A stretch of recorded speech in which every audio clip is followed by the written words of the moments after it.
Speech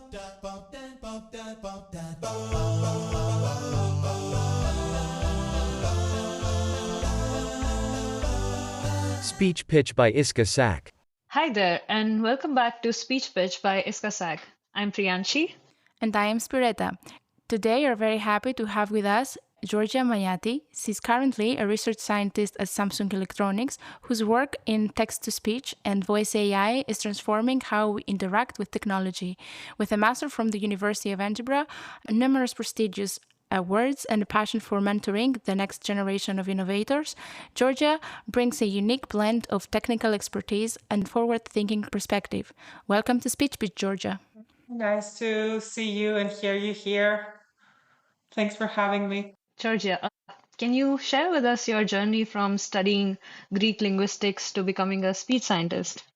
Sure. So, yeah, maybe I can start from a little bit before university. So, I never really knew what I wanted to become when I grew up. I was the kind of student who did well in every courses. So, my professors were pushing me towards mathematics, and my language professors were pushing me towards language and linguistic studies. So it was quite hard for me to decide. I didn't really get into the position of imagining myself in a certain profession, but then I chose my studies according to what I enjoy studying the most at the time, which was a lot of literature. So I decided to go and follow the Greek language and linguistics bachelor's in Athens. And then this is where I discovered computational linguistics, and everything made sense because I could finally find a way to combine different fields that I quite enjoyed and felt I was good at. So when I found out about computational linguistics, I looked into further masters I could follow in order to deepen my knowledge on that field. And quite luckily, when I was looking for a master's in 2015, I found out about the Edinburgh University and their speech and language processing program. So at that time, what I essentially wanted to do was a shift in my career, and it was not that easy to find a master's program that would accept students from linguistic background. So in 2015, to give a little bit of context, speech and language industry was, of course, already present, but there was not the big noise about deep neural networks. It was just at the time, 2015, 2016, I think, when the first announcements of the first Google WaveNet models started revolutionizing text to speech. So when I was looking for a master's, it was still not a big hype, let's say. But luckily at that time, my sister already was studying in Edinburgh. So going there to visit her, I met the students that were enrolled in the master's at that time and the program director, Simon King. And of course, I had a lot of questions and doubts about how I could make this transition, but I found out about some individual student stories who also came from linguistic backgrounds and made it. So to just briefly go through that period, yeah, I decided to apply for the master's. I was very fortunate to receive a grant, a scholarship from the Onassis Foundation to pursue my studies because 2015 was a bit unstable of a year for Greek economic situation.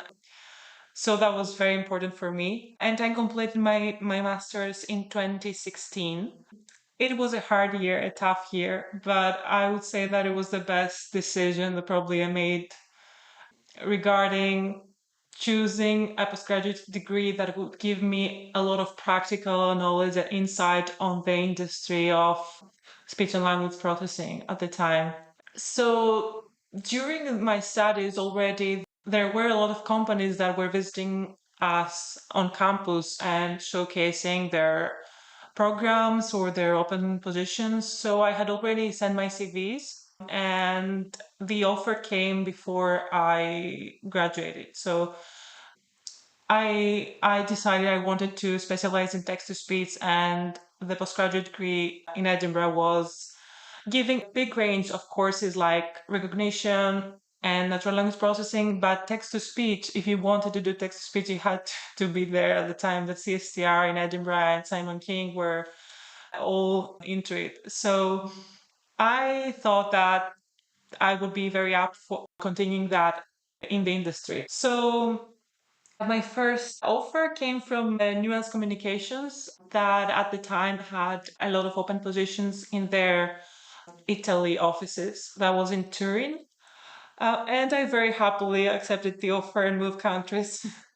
It was really a very good experience living in Italy and having my first full-time job experience in a new environment and trying to learn a new language as well because I didn't speak Italian before that. But I was working on text to speech. I was working in their language resources team, basically on their front end, and I had ownership of some components that were responsible for adjusting the accent when cross-lingual speech had to be produced.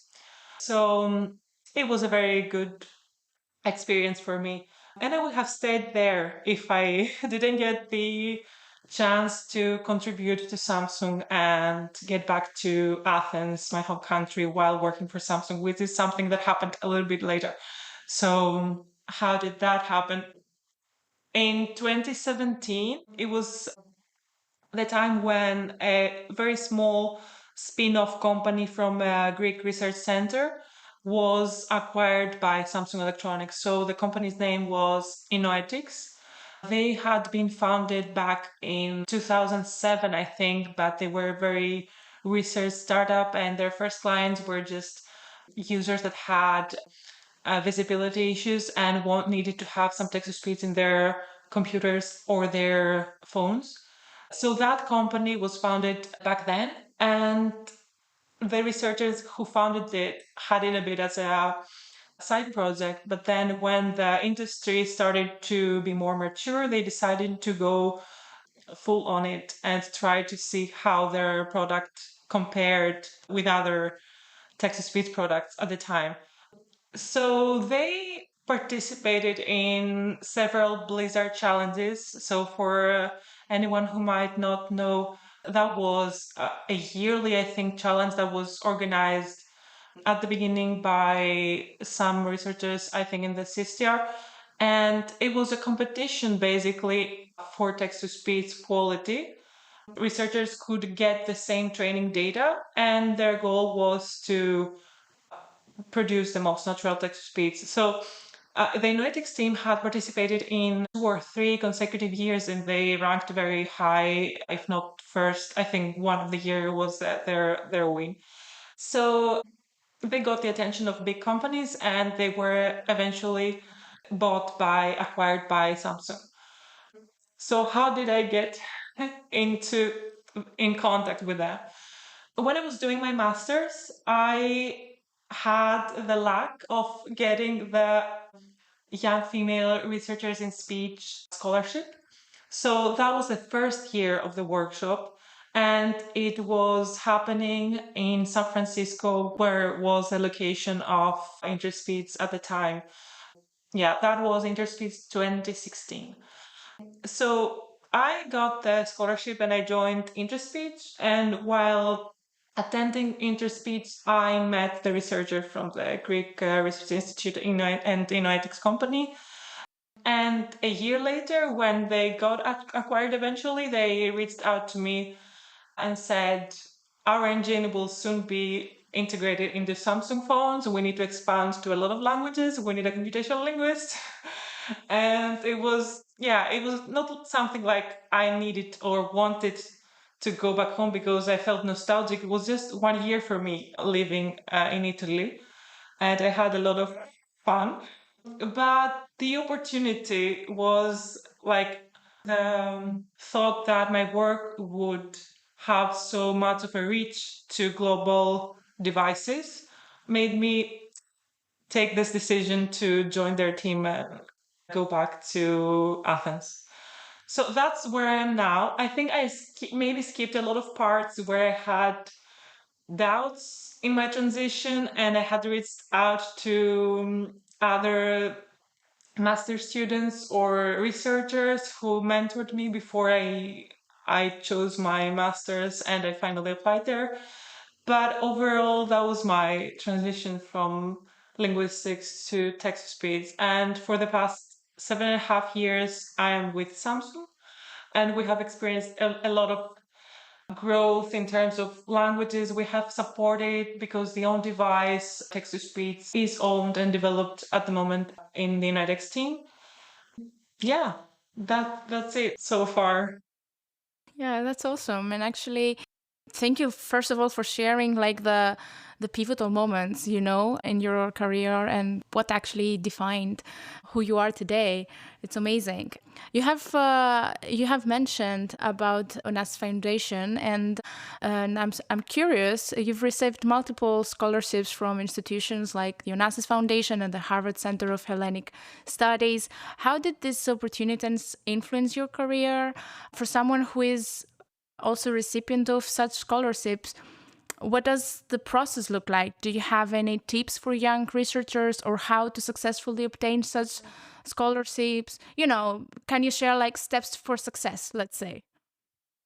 Yeah, so first of all, I guess it's a foundation, and they announce their scholarships, and they have specific requirements that you need to fulfill. So maybe some scholarships require you to be Greek, like the Onassis Foundation had to, supported Greek students who wanted to pursue their studies abroad.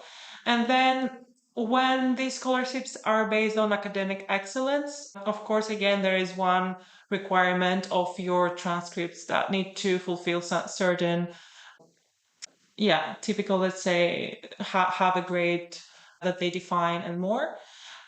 Then of course, you have to go through the application that would normally require a cover letter and motivation.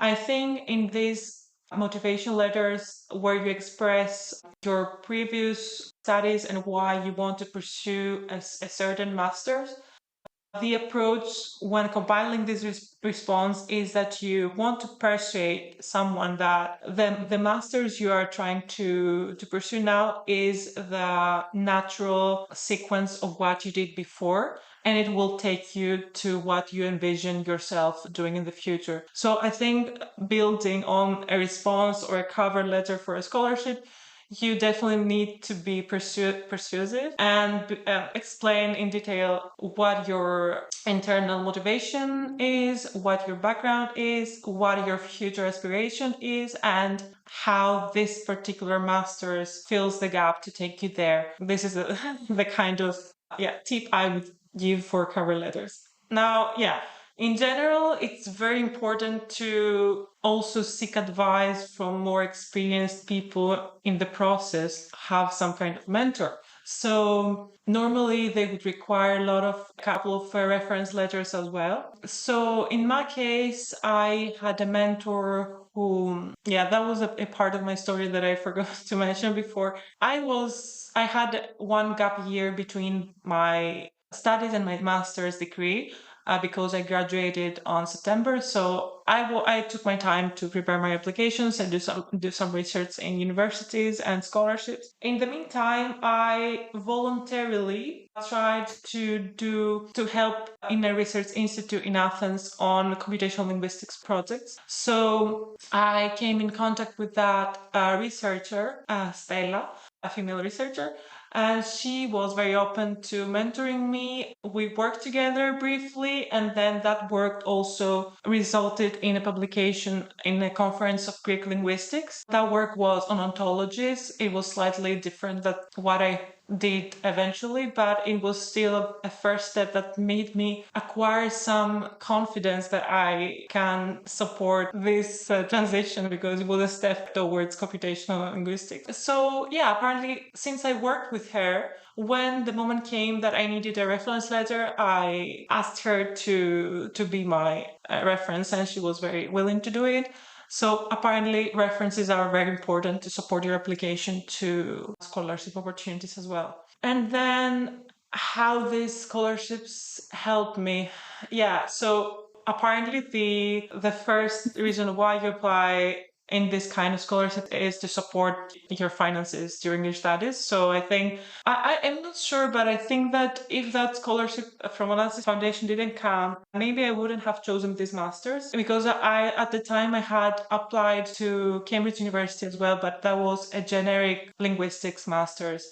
And I had secured a scholarship from one of the colleges in Cambridge.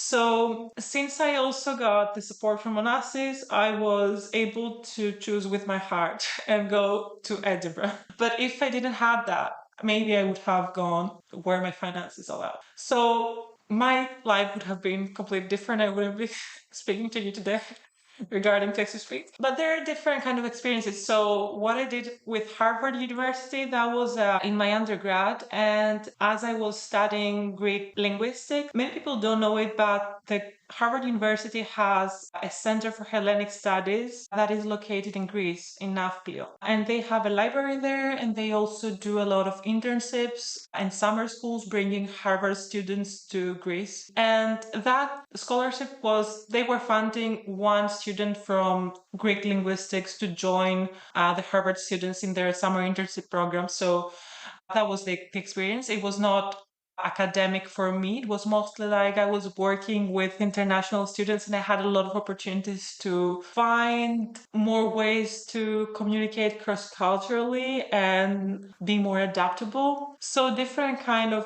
scholarships give you different things. But yeah, at the end, that's where I am today. I mean, even the Erasmus I did, it was a scholarship from the European Union, and I spent 6 months in Strasbourg in France doing linguistics there in my undergrad. I felt like going for any opportunity that gave me multinational experience and more communication with different people, different universities.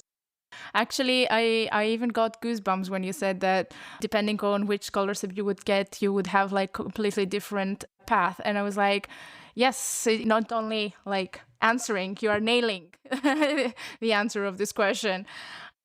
Actually, currently you are working in Samsung, as we said before.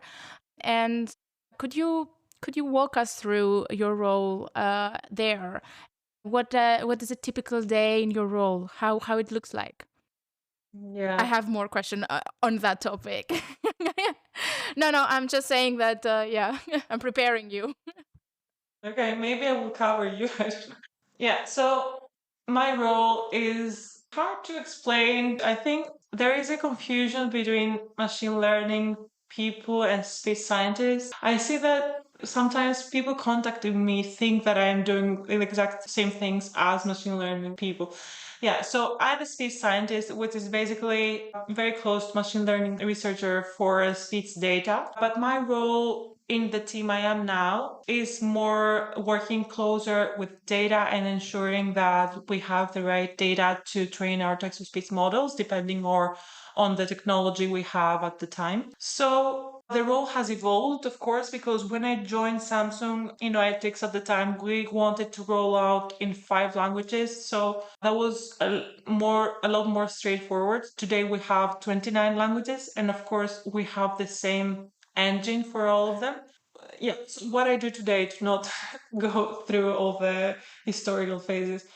First of all, I think each company that is doing text-to-speech, they have to have a way how to handle their data internally. So there are some internal platforms, cloud-based platforms, where we can have our data and be able to all access it and curate it. So for text-to-speech, it's very important to have accurate labels, accurate annotations. This can be any kind of annotations. Definitely, text-to-speech traditionally has phonemes annotated on the sound segments. But then today with expressive text-to-speech or even conversational text-to-speech and LLMs, we can get a lot more annotations rather than just the phoneme level.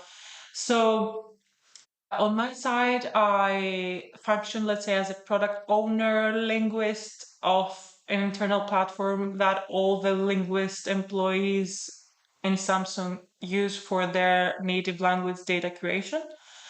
That could be designing features, proposing features, testing them, and then educating Samsung research groups on how to use the platform to optimize their training databases.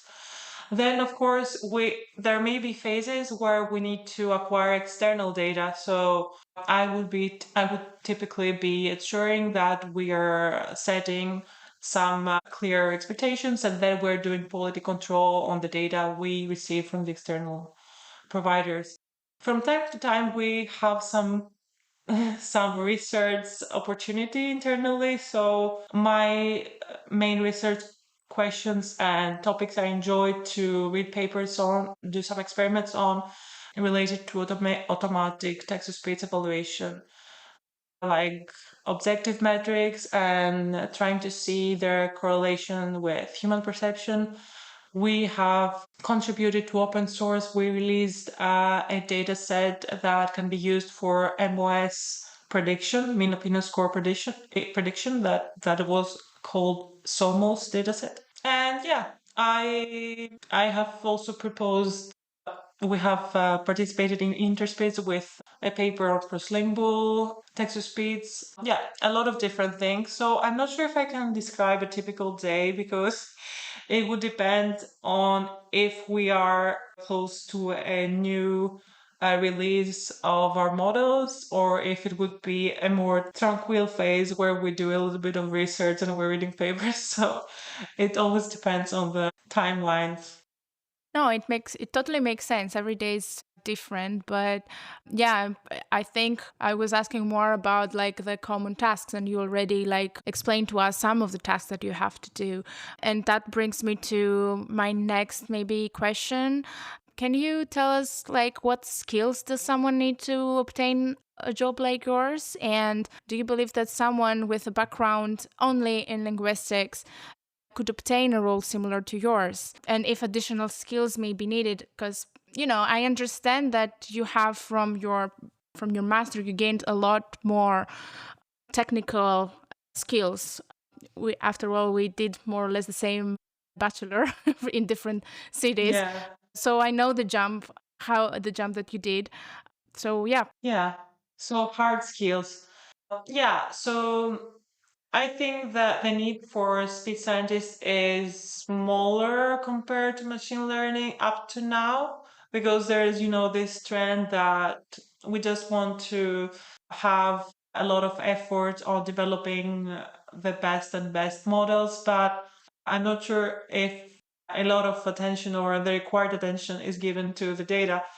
But yeah, anyway, you could get this role under different names. It could be data operations in some companies, but that is more on data. I also do things on the models, not like writing code for the new experimental model, but training voice models, optimizing voice models depending on the language characteristics. Handling different languages like tonal languages requires a little bit of linguistic expertise to adjust or propose relevant features to tune the models to handle.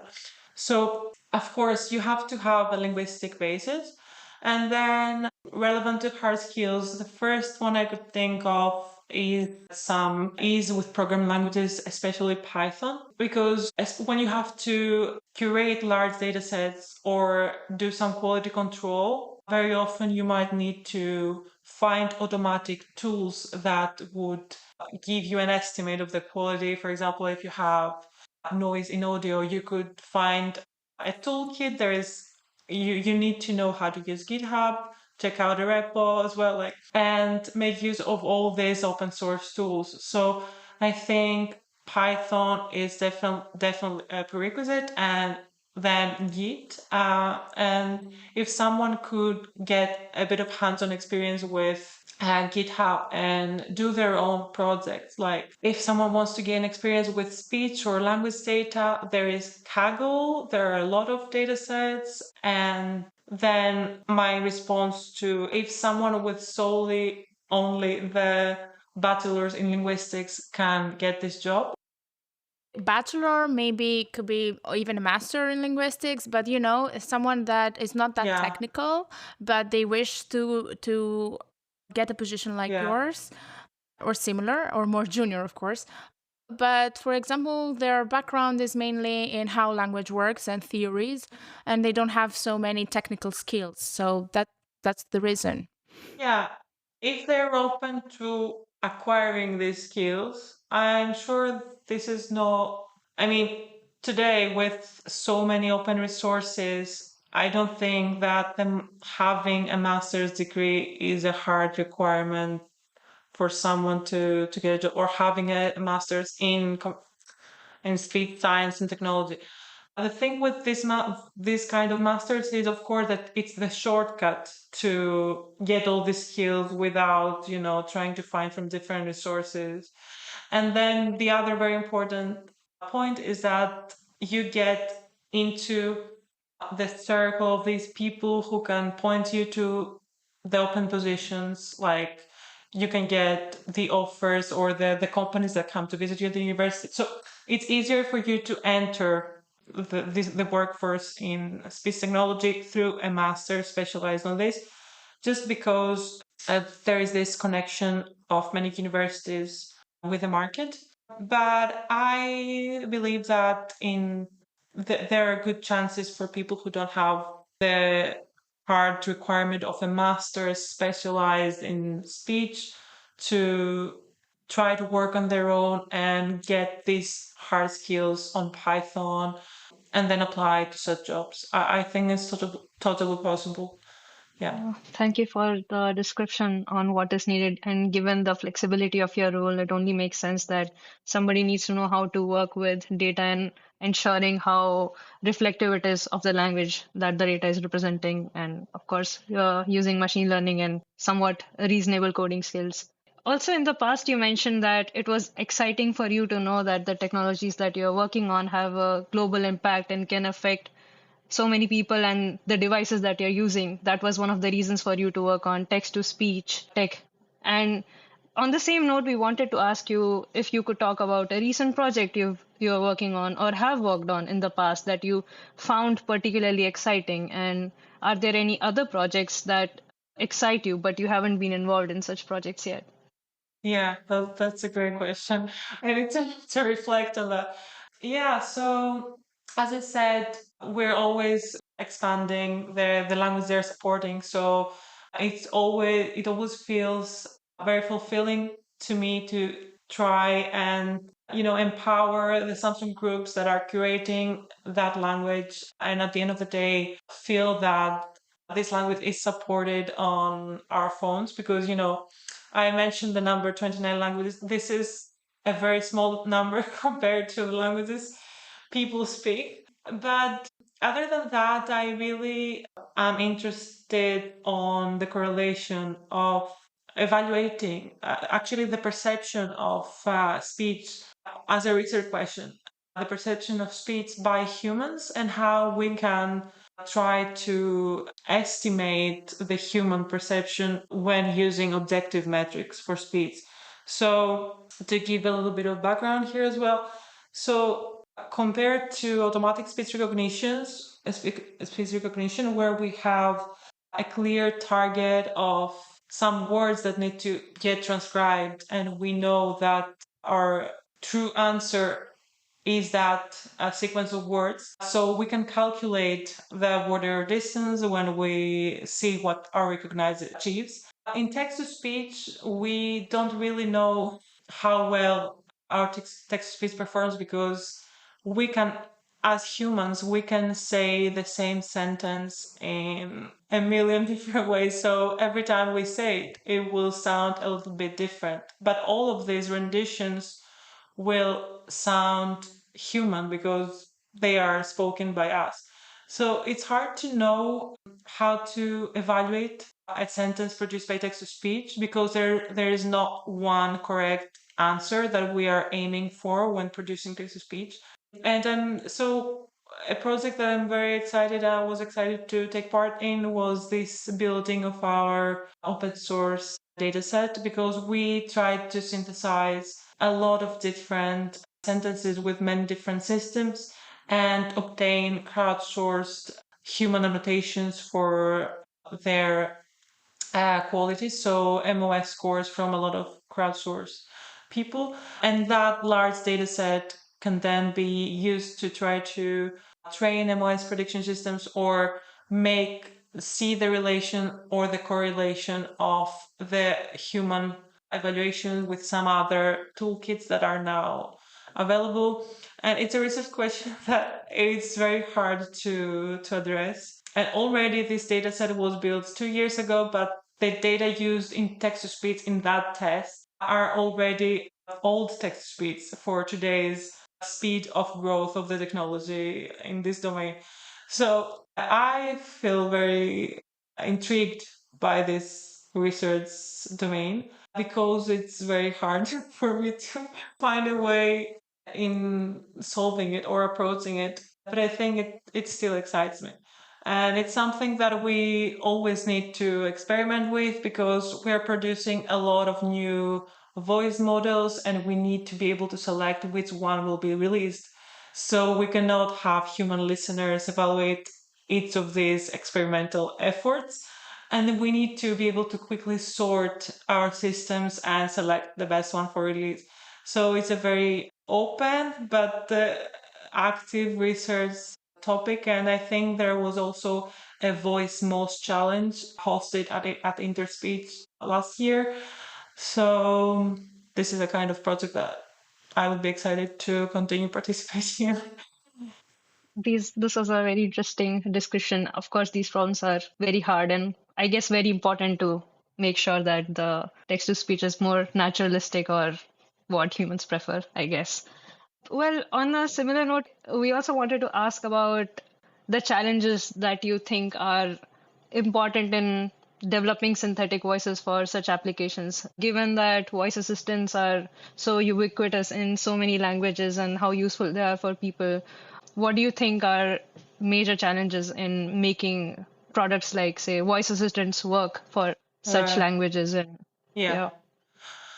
One big challenge that the team at Innoetics is particularly faced with because we are developing the on-device solution. So the challenge is the latency and the size of the models. We see nowadays a very big trend into moving to larger and larger models based on LLMs. And of course, it makes sense if we have a server-based solution, it makes sense to have an LLM that has all the context of the conversation and can also be more natural. But when we develop on-device text-to-speech, things get to be more restrictive. So I'm not a machine learning person, but I think that, a lot of my colleagues are trying to leverage latest advancements, but at the same time ensure that it will be real time to include it in on-device text-to-speech. Then with regard to what you said about several languages, I think that the models that are made open source usually have been demonstrated to achieve very high results in Western languages. So most of them have been, tested and trained and showcased in English because that's the main, global of a language of commercial interest. But I'm just wondering what would the models be like or what would their characteristics be if all our experiments from the start of times were based on Greek or any small language. Maybe, Yes, yeah. you totally crossed my next question, which was like, Greek is a low resource language. What challenges do you face in your project with languages like Greek? Yeah. Yeah, I don't know. I mean, it's a completely philosophical question, but in speech, okay, there are some advances normally that first happen in vision, and then people from speech adopt them. But then people from speech also have added a lot of features and a lot of analysis that help the models process speech and make them a lot more effective in speech. So all experiments have been happening since the WaveNet era have been happening on English. And apparently now also some Asian commercially interesting languages like Chinese. But I think there's 6,000 languages spoken in the world. Georgia, on a similar note, I wanted to ask about the naturalness of TTS. So, just to understand things better, or from a psychological perspective for humans, why do we even strive for a machine to sound more natural or human sounding? And what happens, let's say, if we ask a question to some voice assistant to receive some information, and we receive the information in a monotonic or quote unquote robotic way? Does that change things? Yeah, I think it's a matter of the usability that the company has decided for a certain text-to-speech product. So in traditional text-to-speech that was developed before neural networks like unit selection text-to-speech, we had very small databases, and that was a time where very small units of the actual recordings were put together to make the new sentence. So at that time, just because of the way the system worked, the recordings had to be very flat. So we had sentence level recordings with consistent intonation across the database. So if we didn't have consistent intonation, it would be hard to join those units evenly and make it sound okay. So traditional text-to-speech based on unit selection was quite flat, and actually that was the first kind of text-to-speech used by many voice assistants like Bixby or with the Samsung one or Siri. I think in 2016 when the first ones came out, that was the most prevalent technology. I don't think that the users had any, thought on it being unnatural, but I think it's a natural tendency for people to strive to make things more human-like. And now with all this computational power that we have and the larger data sets, there's a lot of effort and research efforts and industry efforts to get the full expressiveness of human voice. We see companies that create text-to-speech audiobooks that are very realistic. I mean, the answer to it is you can still get the information you want, but you wouldn't listen to it for a particular application that now the very natural text to speech can fulfill the purpose. So you wouldn't be able to listen to an audiobook that is narrated by a monotonous voice, sentence by sentence. If it was just to give you the weather or just give you directions for the map, like where to turn right and left, that's fine. But in long form content, I think that we get mentally tired if we listen to something that is not very human like. I think that, yeah, that's the short answer. I had not thought of it thoroughly, but I think it makes sense for me now that that Yeah, that's completely true. And I feel like on the same note, it's also possible that once you hear a change in the intonation, you're more likely to pay more attention to certain things as well. sure, And you probably lose attention sure. over a longer Yeah, period. so what I mentioned before, the thing that we can say the same sentence in several ways, it's because we put the focus on different aspects, or it's not just about the focus of words, it's about if we lower the volume on some part of the sentence, or, if we want to sound tired, even, factors that are not on the relevant to the content of the sentence always. And now now that the companies are building a persona for their assistant, I think they are trying to have a more holistic approach and make the user feel more comfortable in making actual conversations instead of just getting, the news or a couple of setting an alarm clock or something. Yeah, I think it's getting more conversational Yeah, today. right. But like your description, yeah. Well, as you were talking about focus, in this zone, I'm going to change the focus. Beyond your work at Samsung, you're heavily involved in mentoring and volunteering. Can you tell us about your role in Onassis Scholar Association and how does it intersect with your work in speech AI? Yeah, sure. Actually, I think that I have been mentoring people just before I knew I did, because somehow my path is not very conventional. And since forever, I have gotten messages in my inbox in LinkedIn, for example, from young students who were completing their undergrad in linguistics and had similar questions to mine. So I did mentor people in this kind of non-structured occasion. And yeah, it always felt very fulfilling. Now in the Onassis Scholars Association, so everyone who has finished their postgrad studies with the Onassis Scholarship can join the association, and we get some yearly funding from the Onassis Foundation to support educational activities for our members or mentoring activities. So this year I'm participating in an activity where we are able to enter the classrooms in Greek schools virtually. So it is through the Tipping Point in Education. This is the name of the organization who actually organizes it. And the members of the Scholars Association were able to hold sessions of 1 hour with high school students where we explain what our profession looks like, what advice we could give the our younger selves, things like that. So yeah, we get this chance to contribute to a little bit to the Greek society, let's say. Because, sometimes you see that these very specialized roles and professions are not heard or are not well known in schools. And students think sometimes that by the time they select their undergrad, they have already decided their profession for life. So I enjoy participating in the program and saying that my undergrad was in Greek language and linguistics because the traditional path would be for me to be a teacher of language in Greek schools.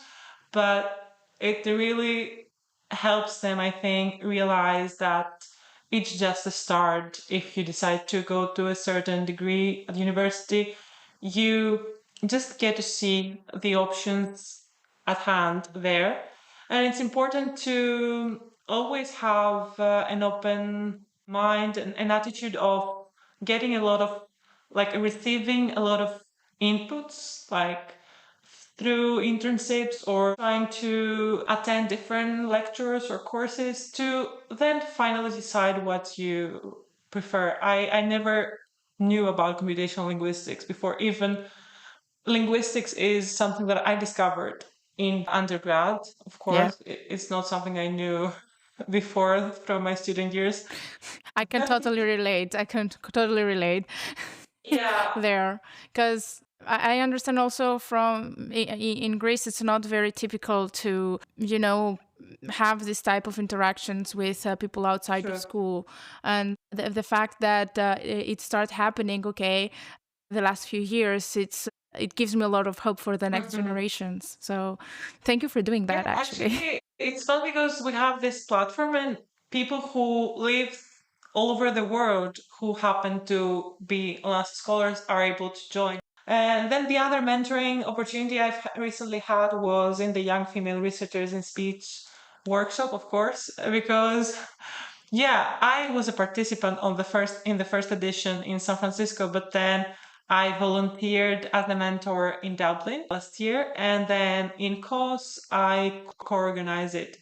So that was a very specific mentorship on speech and the transition I had from linguistics to speech. It was not as wide as what I did with the students at school, but yeah, those are the two most recent ones.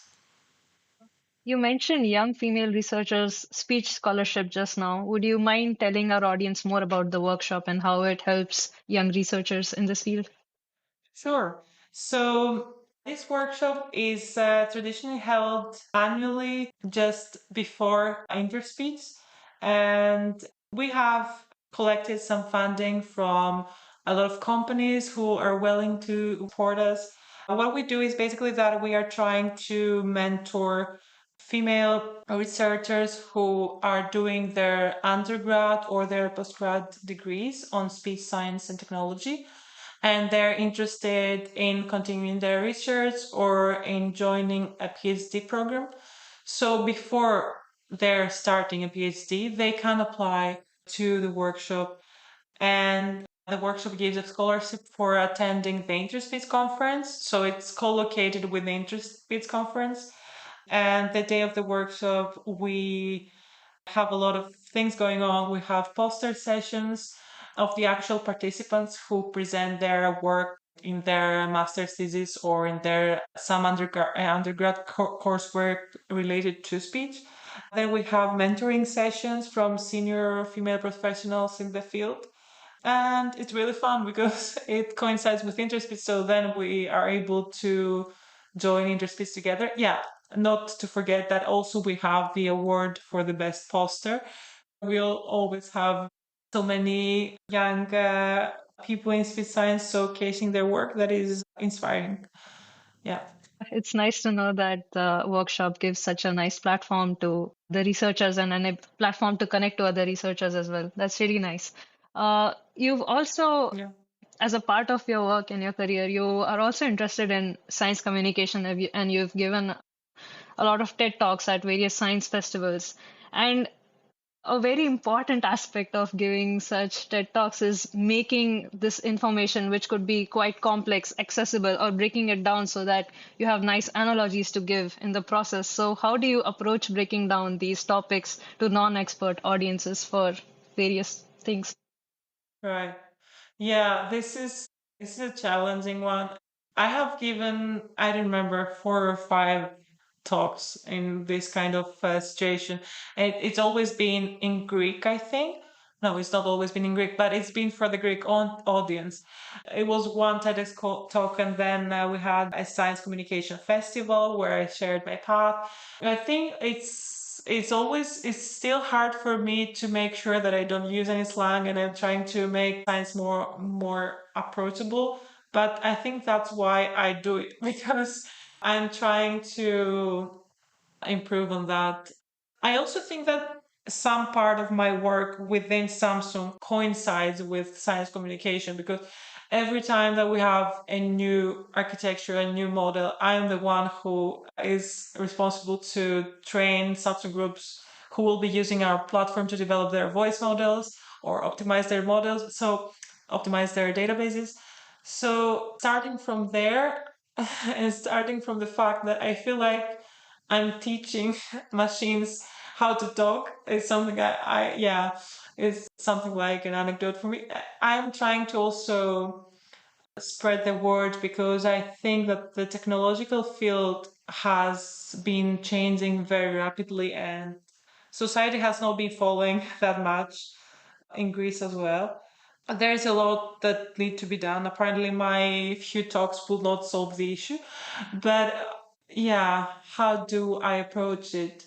I have been sharing personal stories about my own trajectory. I have been sharing examples of how AI and speech technology are part of our lives because people do use these systems, but they didn't really realize that even a Google search has some natural language processing behind it. So, yeah, I think trying to come up with examples from day to day life and maybe also, yeah, after ChatGPT era, people are a lot more aware of the existence of the technology, but now there is more that we need to to talk about regarding our safeguards and the fact that some things like biases might emerge through relying solely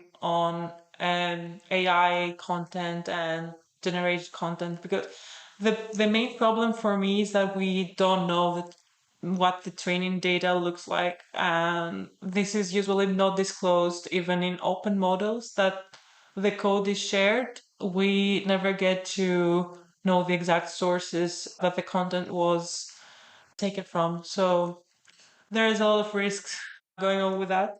Yeah. Cool. Great. Actually, it's so interesting how nicely, with what you say, you hook up actually the next questions we have for you. The next questions are more like the general part, let's say. But I was planning to ask you exactly that. I have heard, I have seen, I have read about TTS with a non-binary voice, and I was like, what concrete steps can companies and researchers take to address gender bias in AI and speech text, specifically in TTS, since you are working mainly with TTS? Because I understand exactly that through the data that you are receiving, especially the open source, there might be not enough examples of both genders or non-binary genders. So yeah. Could you elaborate on that? Yeah, I think the discussion starts like from the fact that we are addressing a user, and we, at the end of the day, we give an assistant that will be communicating with the user. Some might say that the user might feel more comfortable communicating with a voice that is neither female nor male and has to be different or non-binary. Yeah, so in research, there have been a lot of approaches in creating non-binary voices, even from binary data. These are generated voices by, like, we also had a research paper of that, I think, about 3 years ago, on generating non-binary voices from binary data. The thing is that you, at the end of the day, you might want to get the actual people who are interested to evaluate those models and see if they feel the produced voices are natural or feel like they would be They are represented. Yeah, represented. So that is a hard topic, and on the research side there are solutions, definitely, but in order to have this voice as a persona and a choice in the actual device, in the actual assistant, that is a company decision. I don't know, a UX decision. We have to realize that speech is the new UI for a lot of devices. So it's a whole different team who has to decide and reflect upon the kind of persona and the options that the user will have that is completely different from what we do. Yeah. But I think I wanted to add something. The thing with gender bias, the thing that we have in text to speech, okay, in other domains, we actually generate content. So the ideas that we produce need to be, kind of unbiased, like natural language processing or LLMs generate ideas. They might give biased ideas. In text to speech, we just voice the ideas that we get from the component from a chatbot or from the NLG component. But the problem that arises with text to speech is that we see that most voice assistants are by default female. The voice is by default female, and that is, some people say that the psychological reasons are that female voices are more likable, or that the female voices sound more like caring, yeah, and ready to assist, while we have related male voices most with leadership situations rather than assistive situations. And yeah, I'm glad that both genders exist are as options, but yeah, the default to female always has this, I think, connotation that is related to traditional female Role. societal, yeah, role. Yeah, so even if we don't generate content, the UI choices in terms of the UX choices in terms of selecting default voices or the actual voice characteristics might propagate biases. Yes, I get it. And based on your experience in the industry, are there any tasks or blind spots that you think currently you can't give them enough attention and that they deserve more focus, or from you or from the industry? Yeah, I would still say evaluation, because it's an unresolved situation and field that is perpetuated for years, and there has been a lot of effort. Like, there is MOS prediction systems that are trained or on Voicemos data or Blizzard Challenge data or the Somos data, but still we don't get to have a reliable system. At the end of the day, when we want to claim that we have an improvement in text-to-speech, we run a listening test with crowdsourced people, give like a lot of evaluations, and then get the average per system to be able to claim some improvement. Yeah, apparently this is tricky because also in order to publish a research paper, people will be publishing the results of MOS listening tests, but we don't have a very specific guideline of how do people run these tests? What checks do they implement in order to make sure that the responses come from human listeners and not bots? Like, do they clean their data? Do they keep the ground truth in the test? Validation questions in the test. So there are a lot of open questions on the results that are being reported today, how they are updated. And normally we don't give a lot of space in the description of our experiment in the paper. We just, describe the model, the data, and then we're like, okay, and we got this kind of score. But it makes a huge difference, all these different hyperparameters that you like, where you publish, how much did you pay, how many samples its page had, all of these little details that people don't give attention to. I think it's overlooked, the evaluation part in text-to-speech. Thank you for bringing out these important points. They're worth thinking about for sure. The next question is more general and related to your personal journey so far. So, as a person in tech, what would you like to share some of your biggest challenges that you faced along the way, and how did you overcome them? Yeah, I definitely think that I had a phase where I felt like this transition made me inferior, or all this imposter syndrome situation going into tech from a different background. And the way I got over it is, I think, by starting to completing, small projects and being able to see that the actual results of my work count, are well perceived, by, focusing on each project at a time and confirming, that you can do it day by day, project by project. You gradually build up your confidence. It's natural to have it for every new thing that you're trying to do. So that was one big challenge, I think, that I faced in the early stages of this shift in my career. And then, of course, there will be times where there's a lot of stress or there's a lot of workload. So we need to develop a lot of soft skills to also cope with industry work. I know that most people believe that PhDs are very intensive. I've not done a PhD, so I wouldn't be able to judge that. But I'm sure that industry life can also get overwhelming, especially when there are a lot of deadlines, or sometimes there is no clear roadmap or planning and some things are urgent. In these times, what I think that made a difference is trying to always look at the bigger picture and realize, that a problem you might have is not that big of a problem at the end of the day, because, you know, we tend to focus on a lot of details that might go wrong, and we forget that we've reached so far, or we're very close to an achievement. So always taking a step back and contemplating the bigger picture, it helped a lot. That might be relevant to the work, but also relevant to situations that might happen at work that might involve colleagues. It's always good to be patient and look at the bigger picture.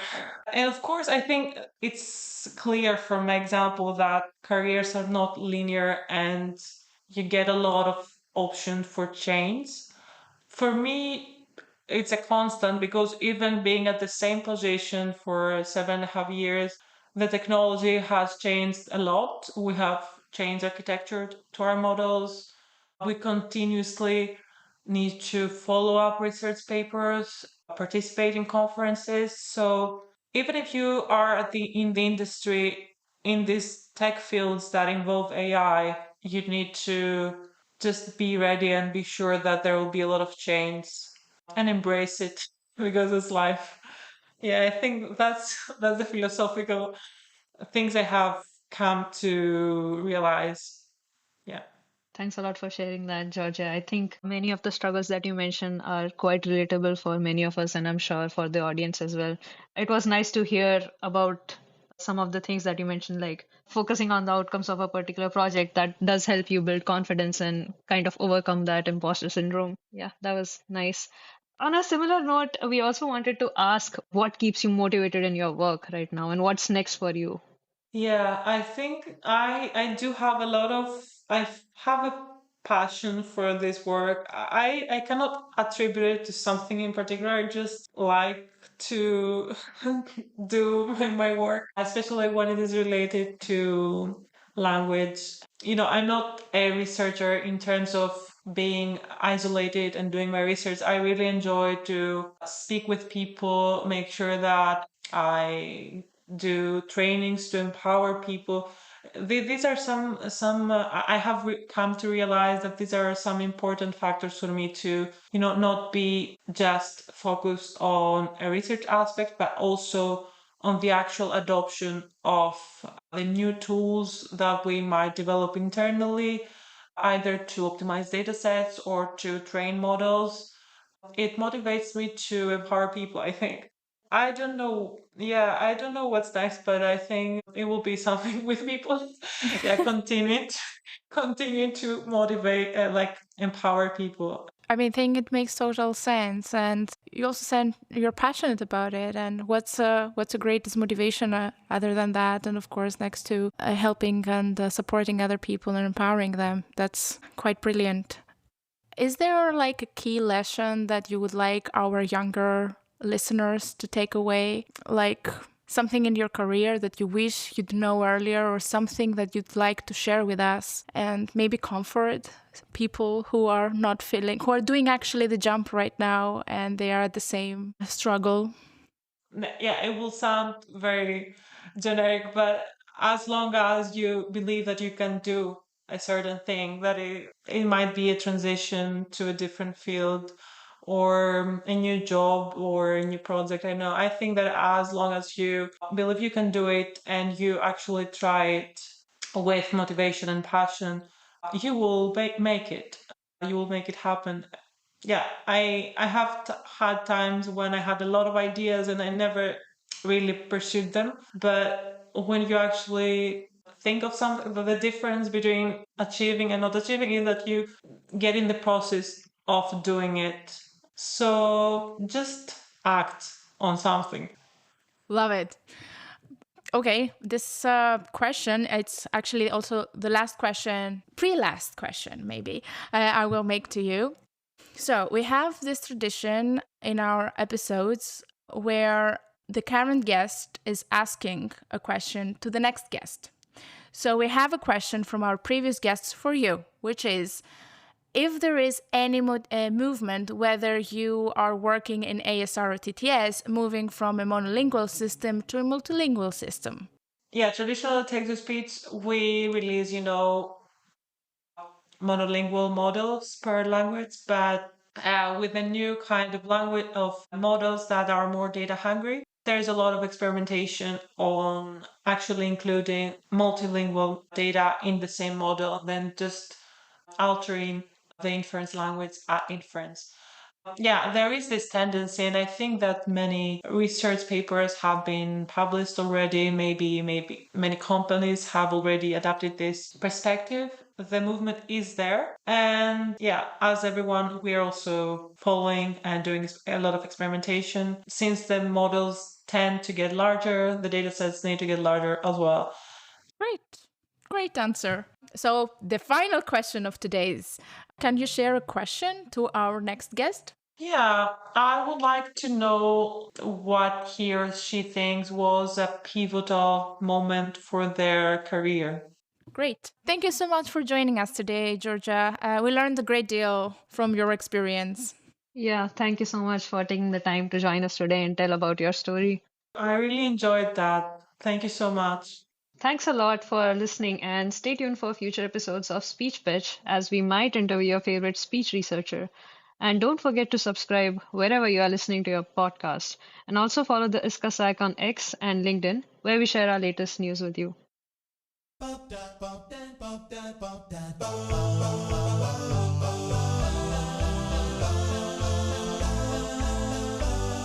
Speech pitch by Iska Sak.